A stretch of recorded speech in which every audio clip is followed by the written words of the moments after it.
Okay, so reveal na tayo ng ating May last question program. pa ako. Ay, anong last question? Dalawa pa yun. Meron bang Ano? nanliligaw sa'yo o nagpapapansin sa inyong school? Dahil wala ko doon, hindi ko alam. May nagpaparamdam. Multo.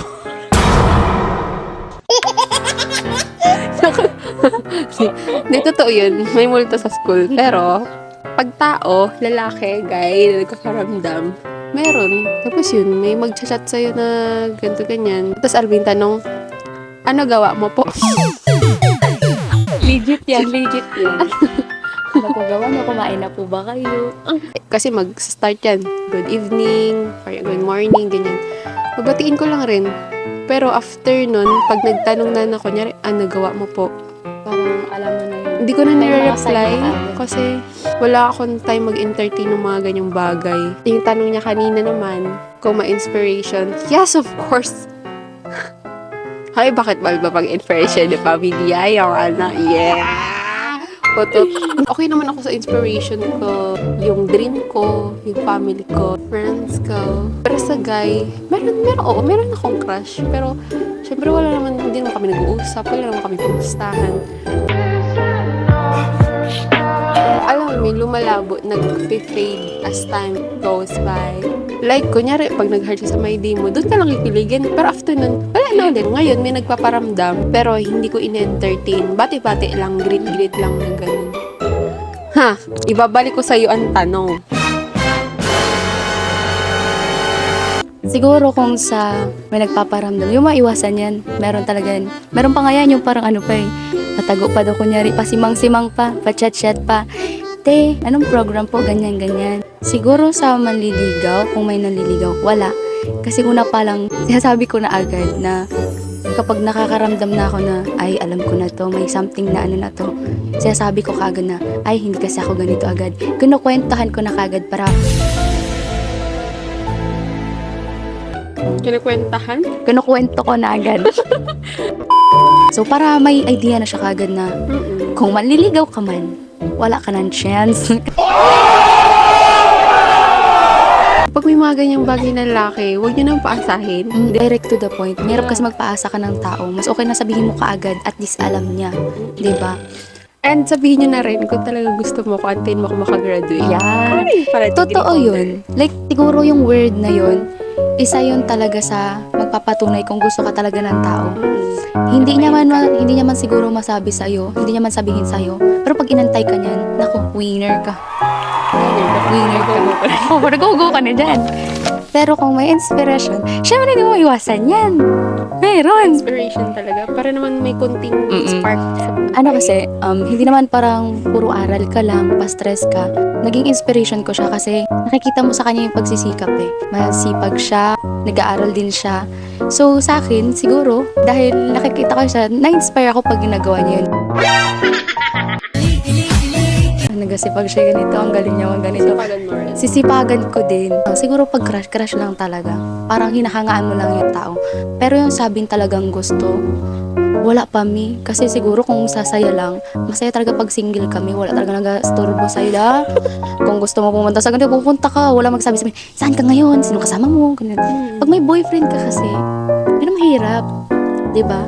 Tatanungin ka, may magbabawal. Saan ka? Sino kasama mo? O, diba? Hindi mo na mapupuntahan yung mga gusto mong puntahan. Although, natural lang naman yun.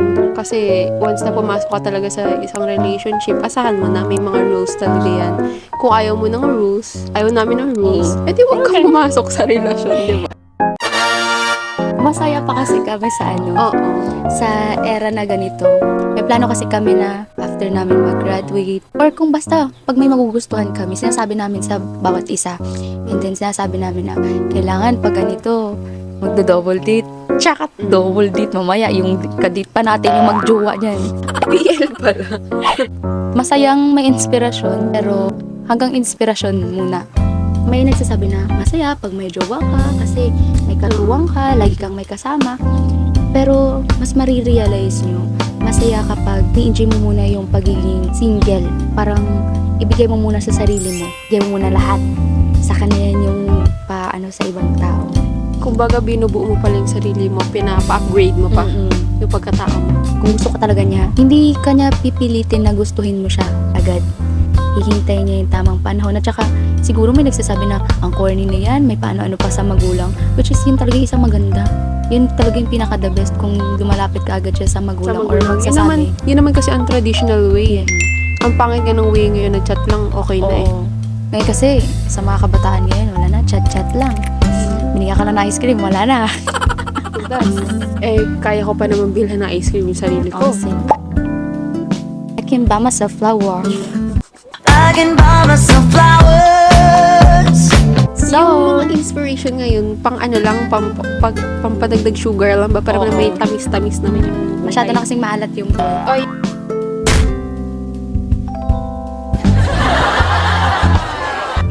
Okay, let's reveal our Yes. program. So, sa akin, ang kinuha ko ay Tourism Management. Nabigyan kami ng opportunity mag-welcome ng guests sa airport. Kahit na kami ay first year, college pa lamang, first year pa lang sa tourism, nakapag ano na sa airport. Ang tawag nga sa amin ng mga staff dun, para na daw kami mga OJT. Wow. Wow, advance. Ngayon, next namin, sa cruise ship naman. Nag-enjoy ako kasi ito talaga yung gusto kong course, program I mean. Kasi gusto ko mag-flight attendant. So, since align siya sa pangarap ko, nai-enjoy ko siya. Kumbaga, hindi pa naman masyadong stress ngayon since first year pa lang. So, malaman na natin yun sa mga susunod na taon. Pero yun yung maganda kasi pag talagang gusto mo yung kinuha mo, may enjoy mo siya. Aralin. Ako naman ay Bachelor of Arts and Communication. Communication. Mas kilala siya sa dati na Mascom. Mahirap na siya sa una, mas hihirap pa siya, pero worth it naman. May mga opportunities na mabibigay sa'yo and mas may explore mo pa yung talent mo. Katulad na lang yung sinabi ko, nabigyan ako ng opportunity na makasama sa Strasbourg to represent your school and sa Radio Drama, which is connected din siya sa course ko, and sa Media Hub, which is sa pag-create ng mga songs, how sa Boys Talent, makasama ka doon is malaking opportunity na masaya ngayon. Okay. Masasaya sa sunod. Punta naman tayo sa ano ba yung mga rules, yung mga dapat gawin. Sa amin, sa tourism, dapat lagi nakapusod ang buhok. May isa kaming major subject na pwede kang palabasin pag hindi nakapusod yung buhok mo. May mga situation na nakapusod yung buhok, pero pag may lumagpas na buhok dito, dapat kasi may hairnet yung iba pag hindi nakadala ng hairnet, nagpusod lang yung tinali lang. Ayaw ni sir ng mukhang panglaba yung buhok kung para ka lang, basta ka lang nagpusod ka nun. So, kailangan talaga may hairnet ka. And then, next is yung sa mukha mo. Kailangan at least naka-light makeup para mukha kang presentable tingnan. Ayun nga, sabi ng prof namin, bawal daw ang haggard. Kaya, maya't maya, pag may free time kami, nag-aayos kami ng mukha namin. Polvo-polvo, lip-tint, ganyan. Sa akin naman, siguro nakaka-pressure yung kapag com kasi expected nila maganda yung boses mo. Pag com, kailangan magaling ka mag-English. Dahil ang English ko dugtong-dugtong pa. Ay hindi porket na nag-com ako is magaling talaga ako. Kinuha ko rin talaga si com para mas ma-enhance ko pa talaga siya. Mas matutunan ko pa. So rin yun siguro sa requirement na kailangan marunong kang makipag-communicate, marunong kang mag-English. And siguro, isa sa rule doon is to be objective. Laging yun yung pinaka-perspective ng mga com student. Sa mukha naman, naka-light makeup din, presentable yung mukha mo. Kasi humaharap ka sa camera, puro filming. Hindi naman siya totally talagang kailangan mo palagi nakaganon ka. Pag may mga shoot lang siguro. Pero kailangan maging presentable ka. Sa amin pala, as much as possible, pag nagre-report ka, dapat nag-speak English ka na ganyan. Hindi pa siya totally English lahat. Pero ini-encourage na kami. Dahil pag final sem na, doon na talagang bakbakan. Kailangan, if you are a researcher or journalist ka, dapat hindi ka maging bias. Walang kinikilingan. Walang kinikilingan. Serbisyong totoo lamang. Gusto ko rin ba yan? Salita-salita. Pag kasimula naman kasi talaga, mag-expect sila sa'yo, pero matututunan mo naman yan sa proseso. Mahirap Pero- naman siya, sobrang matalino. Oo. Lahat ng pressure na sa'yo. Lahat daw na sobra masama. Kaya naman pumapagitna lang ako. Minsan bababa din. Oo. Para, Bumababa. para balance. Balance. Nice. Ang daming opportunity, ang daming trabahong pwede mong kunin kapag ikaw ay com student. Hindi lang siya nakafocus as a reporter, ganun. Kung nalaman ko yung AI na yun, imbis na malabas pa yung talent, mapakita pa, or mismo mga tao pa yung magpahayag, wala na, napapalitan na lang ng computer. Pero mas iisipin nyo, mas maganda pa rin ang tao mag-report. Oo. Mas maganda yung natural pa rin, yung totoong nagre-report. Diba? Oo. Pagka sa natural, walang halong chemical. Oo.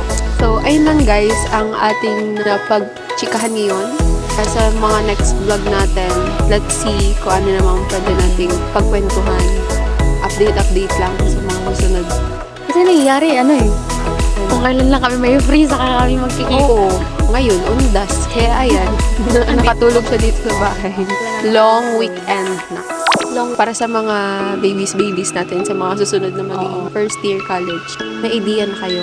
Kung kami dati yung tinuturuan, kami naman ngayon magbibigay ng mga experiences namin na malay nyo makatulong. Give and take.